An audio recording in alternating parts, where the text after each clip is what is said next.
Assalamualaikum warahmatullahi wabarakatuh. Allahu Akbar, Allahu Akbar. Asyhadu an la ilaha illallah.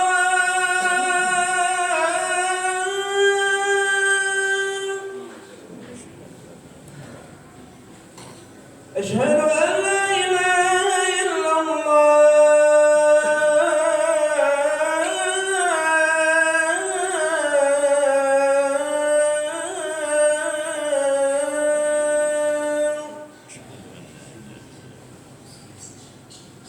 Asyhadu anna Muhammadar Rasulullah.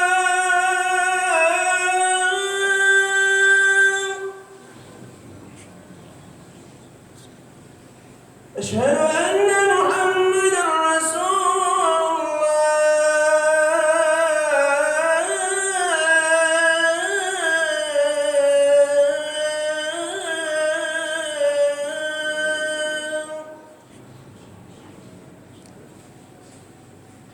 Hayya 'alas salah.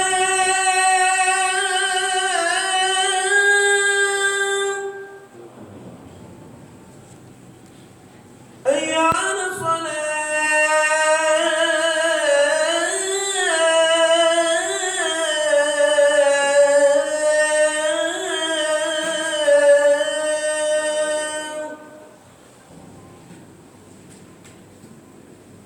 Hayya 'alal falah.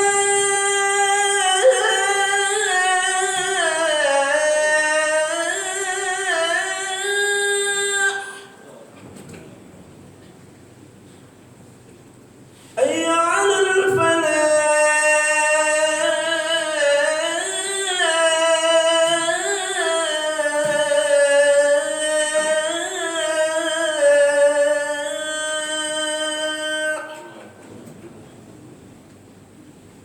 Allahu Akbar, Allahu Akbar. La ilaha illallah.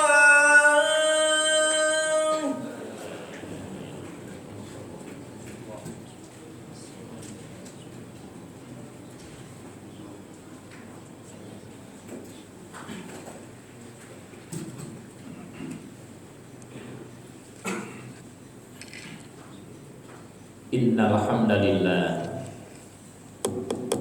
nahmaduhu wa nasta'inuhu wa nastaghfiruh wa na'udzu billahi min syururi anfusina wa sayyiati a'malina.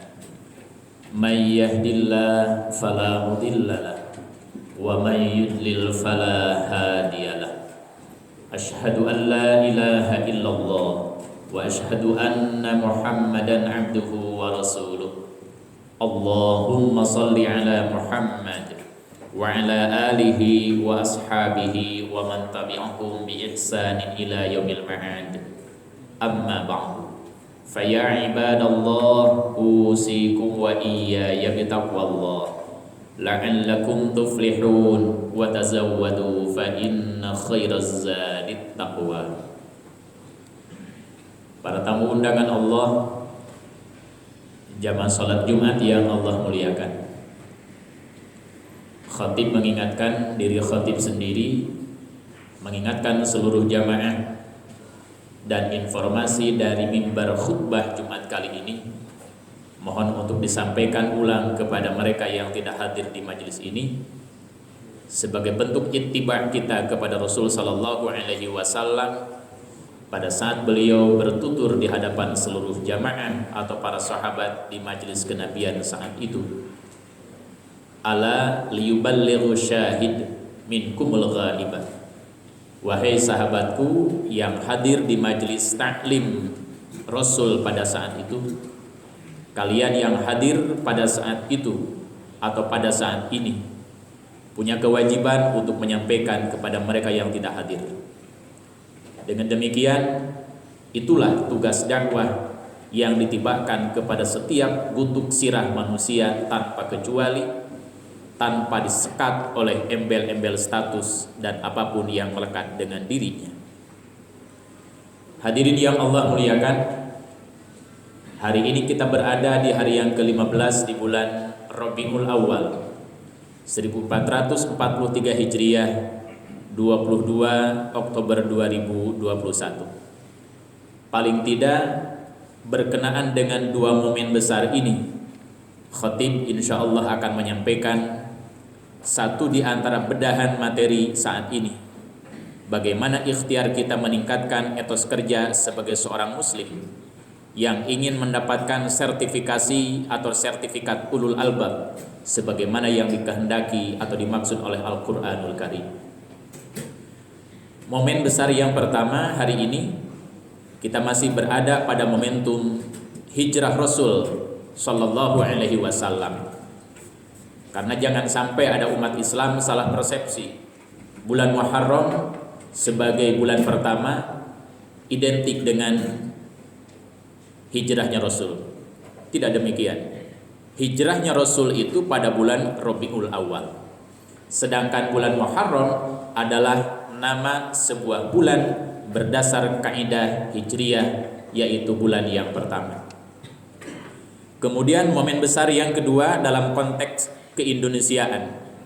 Hari ini kita berada pada momentum hari ulang tahun Santri Nasional atau HUT Santri Nasional yang ke-6. Nah, mudah-mudahan dari bedahan materi pada dua momen ini menginspirasi kita semuanya bagaimana seharusnya dan bagaimana kepatutan kita sejatinya berdasar petunjuk Al-Qur'an dan berdasar petunjuk Rasulullah sallallahu alaihi wasallam. Tentu sekian persennya dialamatkan dalam konteks keindonesiaan. Al-Qur'an menyebut ulul albab itu diantaranya pada surah Ali Imran. Indikator ulul albab berdasarkan Al-Qur'an itu hanya dua indikator utamanya.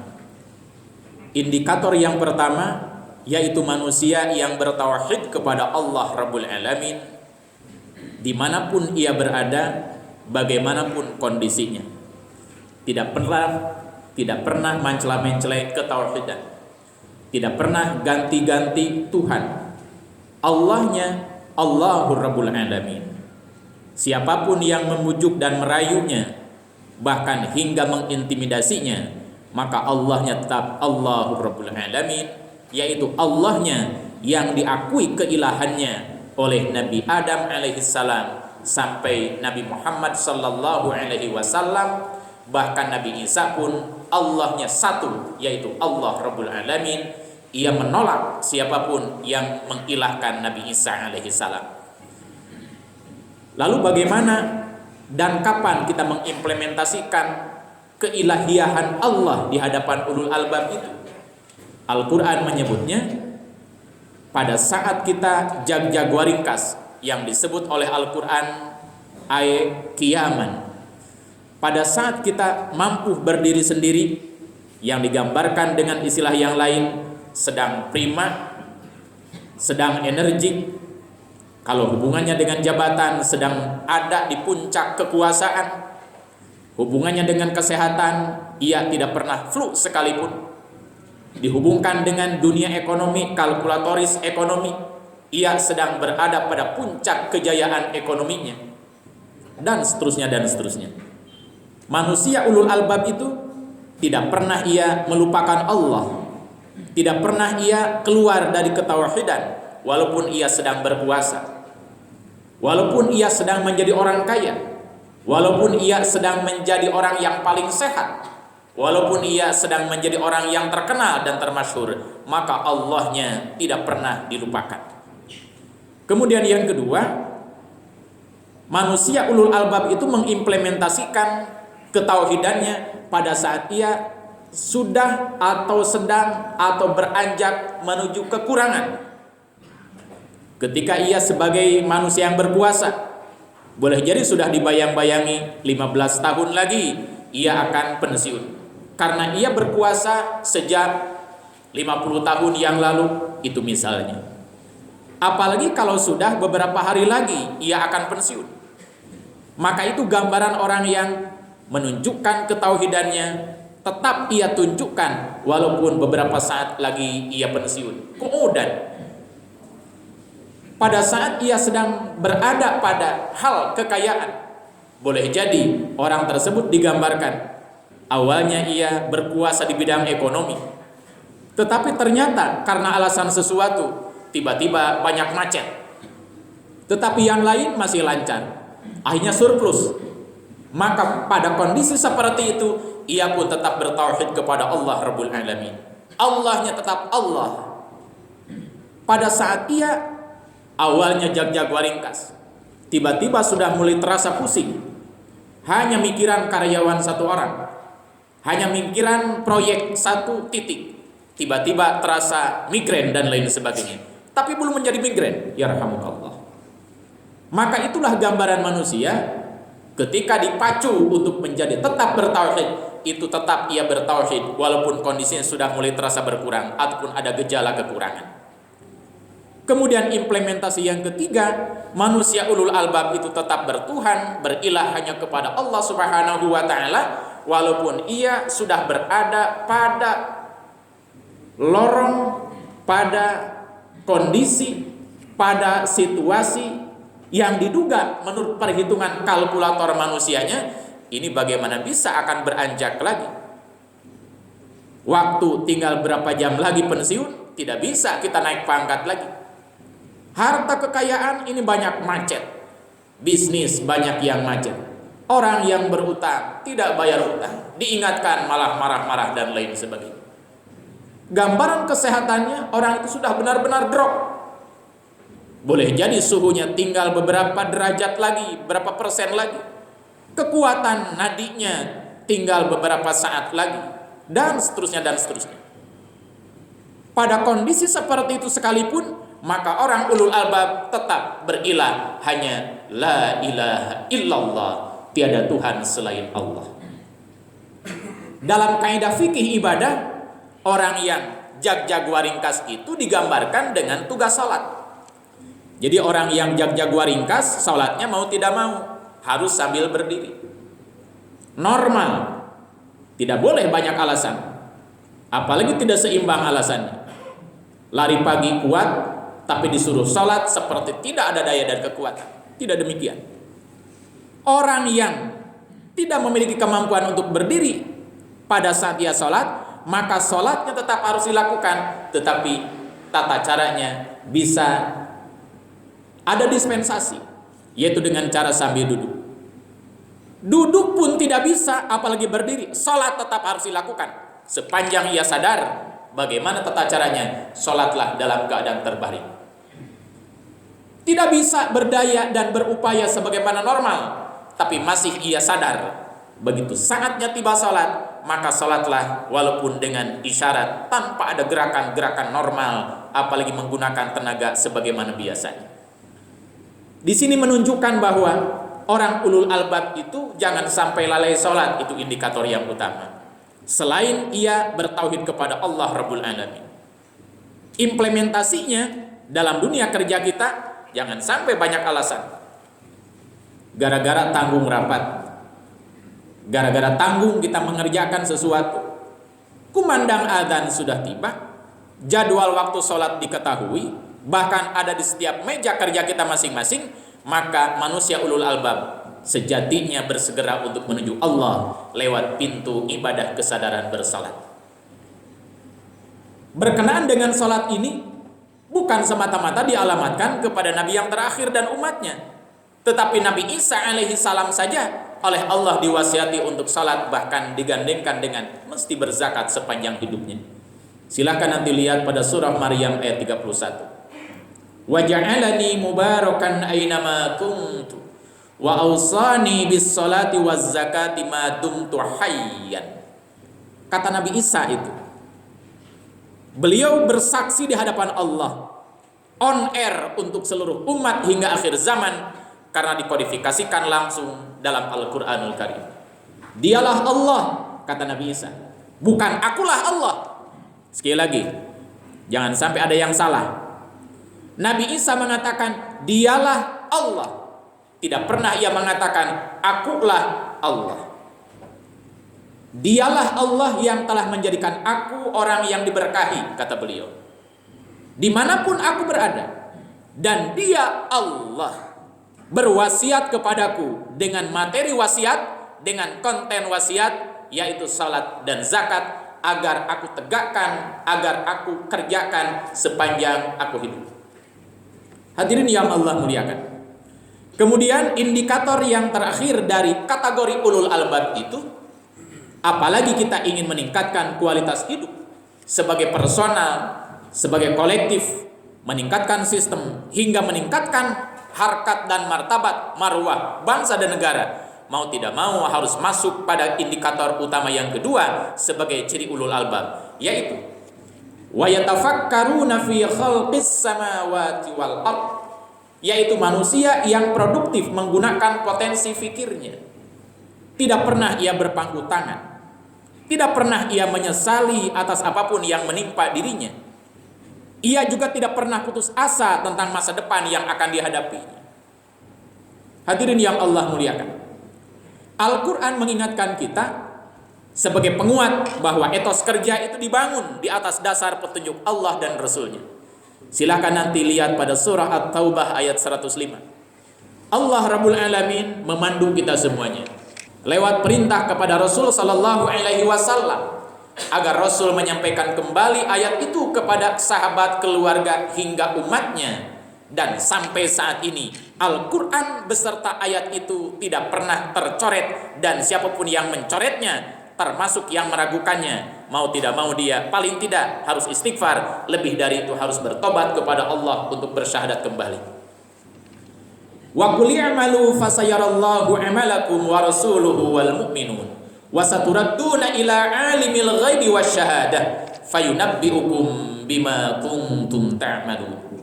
Wahai Muhammad, sampaikan, katakan, perbalkan, orasikan, pidatokan, khutbahkan, sharekan, viralkan. Kalau bahasa sekarang, viralkan. Apa yang harus dipiralkan? Bahwa kalian mesti berkarya, kalian mesti berbuat, umatmu mesti bekerja, umatmu mesti energik, umatmu mesti berinovasi, dan seterusnya. Mengapa? Karena nanti akan ada tim penilai yang sangat objektif. Tidak pernah ada kompromi. Yang baik dikatakan baik, yang jelek tetap dikatakan jelek. Tapi yang jelek bisa beranjak baik jika ada niat baik. Tapi yang baik bisa terkalahkan oleh orang yang awalnya punya ataupun memiliki nilai jelek, tetapi yang punya nilai jelek dia bertobat kepada Allah. Sedangkan orang yang berprestasi mungkin leha-leha karena merasa sudah berprestasi. Siapa penilai itu? Allah mengatakan, Allah. Fasayarallahu amalakum, nanti pasti Allah akan melihat karyamu, kinerja. Yang kedua, wa rasuluh, dan Rasul Allah, utusan Allah. Lalu yang ketiga, wal mu'minun, dan orang-orang mukmin yang iman kepada Allah dan Rasulnya. Itulah penilai yang objektif. Secara logika, apabila kalian bekerja dengan sebaik-baiknya, maka bersyukurlah, karena nanti yang akan melihat kinerjamu adalah Allah, Rasul, dan orang-orang mukmin. Sebaliknya, apabila kalian tidak bekerja, maka rugilah. Mengapa? Tim penilai yang maha utama, yang maha objektif itu akan sia-sia ketika berhadapan dengan siapa dirimu yang tidak berkarya. Hadirin yang Allah muliakan.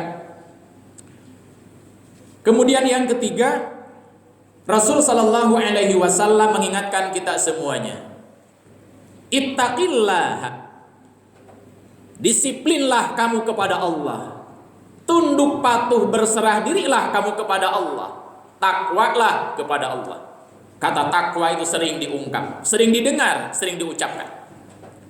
Di mana kita harus takwa? Ainama kunta, dimanapun kamu berada, bukan semata-mata di masjid. Di masjid itu harus takwa dalam arti takwa yang secara khusus. Di luar masjid juga harus bertakwa dalam arti sesuai dengan panggilan kondisi itu sendiri. Siapa juga yang harus bertakwa? Kita semuanya, termasuk orang lain. Bagaimana bentuk takwa kita semuanya? Sesuai dengan profesi kita masing-masing. Jika seorang imam memandu salat, ia harus takwa. Makmum harus takwa ketika jadi makmum. Bagaimana tata caranya? Imam tanggung jawab akan kedisiplinan jamaah. Kemudian makmum juga harus siap bertakwa dalam arti ittiba kepada imam selama imam itu sendiri benar dan harus diikuti. Itu kategori takwa secara simultan, simbiosis mutualisme, harus bersama-sama.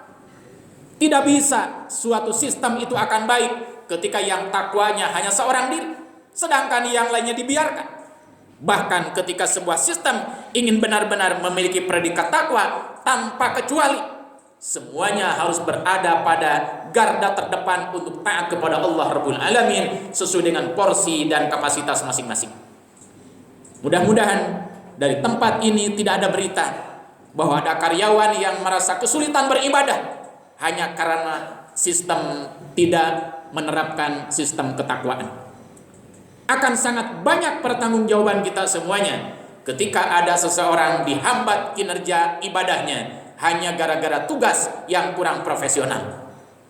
Akan sangat banyak tugas dan tanggung jawab serta permintaan tanggung jawab dari Allah Rabbul Alamin. Jika kita memiliki tugas dan tanggung jawab atau seorang pimpinan, tiba-tiba kita tidak profesional dalam mengendalikan sistem itu sendiri. Makanya Al-Quran mengingatkan, i'malu ala syakilatih, bekerjalah kalian sesuai dengan profesi kamu masing-masing, skill, keahlian, kompetensi kamu masing-masing. Dalam dunia kerja, dalam dunia diklat diingatkan, orang itu bisa menduduki jabatan, ada yang terbalik. Jabatan dulu diberikan, baru diberi kisi-kisi apa yang harus ia lakukan. Dukdik. Ada juga yang profesional, orang itu diberi dulu kisi-kisi apa yang harus dilakukan, bagaimana cara ia melakukan sesuatu. Dikduk, dididik, baru diberi kedudukan apabila memang betul-betul kompetensi sesuai dengan apa yang diharapkan. Hadirin yang Allah muliakan, dalam konteks kekinian, beberapa tahun yang lalu kita ini masih cemas, terasa cemas, gamang, ragu, bahkan hampir bingung apa yang harus dilakukan dalam rangka mengatasi masalah. Kemudian muncul beberapa trik. Ada 3M, ada 5M, dan seterusnya dan seterusnya. Tetapi ketika kita sinergikan, apakah berbanding lurus dengan ketaatan kepada Allah dan Rasulnya? Kita hanya disiplin jaga jarak, kita hanya disiplin cuci tangan, disiplin pakai masker, disiplin mengurangi mobilitas. Dalam dunia kinerja ada WFH, ada WFO, sampai kita dilarang untuk meninggalkan kerumunan. Tetapi ketika tidak berbanding lurus dengan ketaatan kepada Allah dan Rasulnya, sedangkan yang memiliki kuasa untuk melerai musibah adalah Allah, kita boleh bertanya sebagai manusia yang berakal, ulul albab, ulun nuha, ulul absar, mau dari mana celah, mau dari mana lorong yang akan bisa mengatasi masalah kita sementara kita jauh dari Allah Rabbul Alamin. Makanya pada penggalan khutbah pertama bagian yang terakhir ini ingin saya tegaskan berdasar petunjuk, seruan dan kehendak Al-Quran. Hati-hati kita mengangkat pemimpin, hati-hati kita mengangkat manajer, hati-hati kita mengangkat imam, hati-hati kita mengangkat komandan. Mengapa? Karena ia harus sesuai dengan apa yang diminta oleh Allah dan Rasulnya. Hadirin yang Allah muliakan, mudah-mudahan khutbah yang sangat singkat, khutbah yang sangat pendek, mudah-mudahan menjadi tangga awal untuk meningkatkan etos kerja kita, baik etos kerja bertauhid, etos kerja beribadah, etos kerja berintelektualitas, etos kerja berbirokrasi, berpolitik, berseni, berbudaya, termasuk berlingkungan, betul-betul mampu membawa energi, amunisi, tenaga dari satu tangga yang sederhana ini menuju tangga-tangga berikutnya, hingga puncaknya kita menjadi orang yang betul-betul dikategorikan ulul albab berdasar statement Al-Quranul Karim. Barakallahu li wa lakum.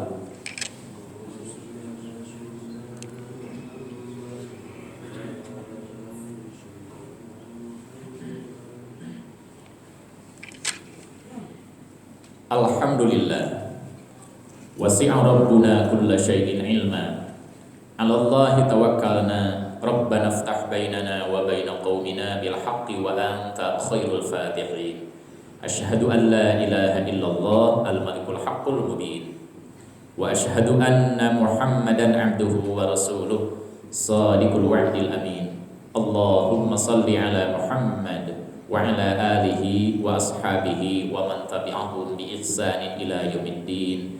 Amma ba'd. Fa ya ibadallah usikum wa iyaya bi taqwallah la'allakum tuflihun wa tazawwadu fa inna khairaz zadi taqwa. Jamaah yang Allah muliakan, banyak data yang kita dapatkan baik secara lisan, demikian juga dari narasi-narasi yang masih ada pada beberapa rujukan yang biasa kita baca, baik itu yang berbahasa Arab, berbahasa Indonesia, Sunda dan seterusnya, bahwa Indonesia ini merdeka tidak bisa lepas dari keterlibatan ulama dan santrinya. Hingga seorang Jenderal Sudirman saja itu ternyata beliau seorang guru agama yang menurut beberapa data yang ada, beliau punya jimat. Di antara jimatnya adalah beliau tidak pernah batal wudu. Bukan berarti tidak pernah batal wudu, tapi beliau ketika batal wudu langsung berwudu lagi. Jikapun tidak sanggup berwudu lagi, pasti ia bertayamum karena ia seorang guru agama. Jimat yang kedua yang ia miliki sampai menjadi sebuah peluru kendali yang mampu menggerakkan kekuatan Indonesia mengalahkan penjajah, ia tidak pernah ketinggalan sholat berjamaah. Sekali lagi, ini ada kata kunci yang sangat sederhana kalau kita baca. Beliau tidak pernah ketinggalan sholat berjamaah. Lalu kita berharap kepada Allah lewat doa demi doa, rintihan demi rintihan. Jangankan sholat berjamaah, sholat fardunya pun ditinggalkan karena berbagai macam alasan. Ini tidak rasional. Malu kita meminta kepada Allah Rabbul Alamin, syaratnya tidak dipenuhi. Dalam konteks keindonesiaan yang berdasar ketuhanan yang Maha Esa, berdasar Pancasila, UUD 45, NKRI, Bhinneka Tunggal Ika, di dalamnya lahir 6 tahun yang lalu Hari Santri. Nah, kita ciutkan lagi, kita ini cikal bakal dan hasil generasi santri. Saya yakin dan saya husnudzan, kita bersyukur, kita ini alumni musola, alumni masjid, alumni pengajian di surau, yang mungkin lampunya juga bukan lampu listrik, tapi lentera yang dihidupkan di awal maghrib, dimatikan setelah isya menjelang tidur, dinyalakan lagi sebelum subuh, dimatikan lagi setelah ngaji ba'da subuh. Oleh karena itu kita bersyukur, kita ini adalah alumni pesantren tradisional, pesantren lokal, yang guru-guru kita sudah pada wafat atau mungkin masih hidup. Maka ada 2 indikator santri, dan sejatinya menjadi indikator nasional, menjadi indikator kolektif umat Islam. Santri itu 2 indikatornya.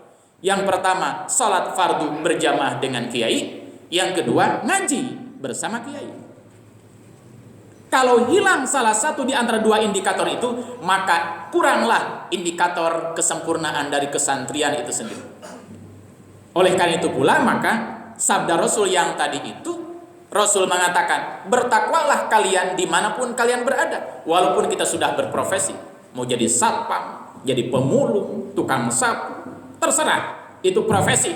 Tapi jangan sampai lupa kepada Allah. Jangan sampai lupa salat. Jangan sampai kita mengintimidasi orang untuk tidak bertauhid kepada Allah. Jangan sampai mempersulit orang untuk menutup aurat, mempersulit orang untuk salat, mempersulit orang untuk belajar Al-Quran, dan seterusnya dan seterusnya.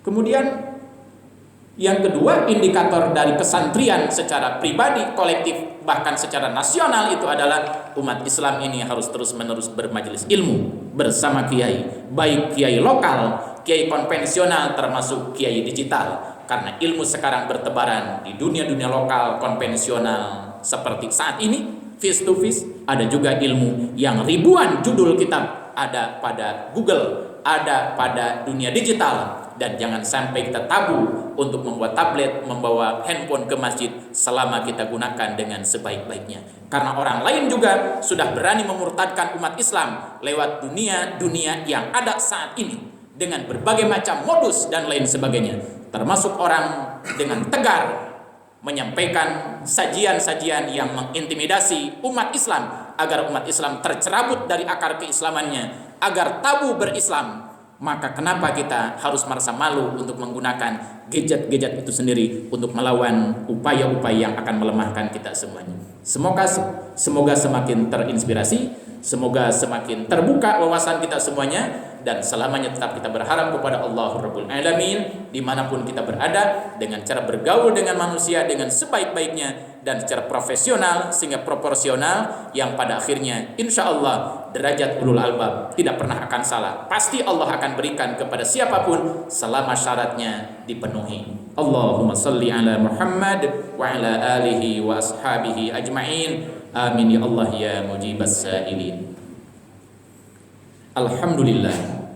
Alhamdulillahirabbil alamin, hamdan yuwafi ni'amahu wa yukafi mazidah. Ya Rabbana lakal hamdu kama yanbaghi li jalali wajhikal karimi wa 'azimi sultanik. Allahumma ighfir lil mu'minina wal mu'minat wal muslimina wal muslimat al ahya'i minhum wal amwat. Rabbana ighfir lana wa li ikhwanina alladhina sabaquna bil iman wa la taj'al fi qulubina ghillan lil ladzina amanu rabbana innaka ra'ufur rahim. Allahumma inna nas'aluka ilman nafi'an wa rizqan halalan tayyiban wa fahman wasi'an wa amalan mutaqabbalan. Allahumma inna nas'aluka ridhaka wal jannah wa na'udzubika min sakhatika wan nar. Rabbana hab lana min azwajina wa dhurriyyatina qurrata a'yun waj'alna lil muttaqina imama. Allahumma la tusallit alaina bi dhunubina man la yakhafuka wa la yarhamuna. Allahumma arkhis as'arana. Rabbana atina min ladunka rahmatan wa hayyi lana min amrina rasyada.